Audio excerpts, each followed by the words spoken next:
இந்த வீடியோவில் நம்ம செலக்ட் பண்ண கீவேர்டு வச்சு வெப்சைட் ரெடி பண்ணுறதுக்கு முன்னாடி என்னெல்லாம் தெரிஞ்சுக்கணுங்கிறத பார்க்கலாம்.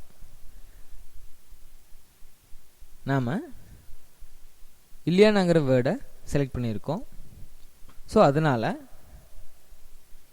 கூகுளில் இல்லையானா டிக்ரூஸ்னு நான் சர்ச் பண்ணியிருக்கேன். இது எதுக்காக அப்படின்னா, இப்போ நம்மளை போல் இல்லையானாக்கா நிறைய பேர் வெப்சைட் ரெடி பண்ணியிருக்கலாம்.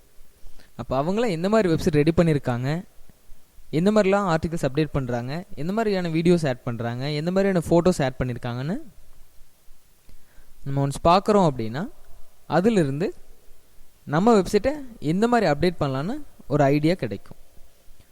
ஸோ நீங்கள் என்ன கேட்டகரியில் எந்த வெப்சைட் ரெடி பண்ணாலும் நீங்கள் ரெடி பண்ணுறதுக்கு முன்னாடி அந்த நேமில் இருக்கிற மற்ற வெப்சைட்டை அனலைஸ் பண்ணுங்கள்.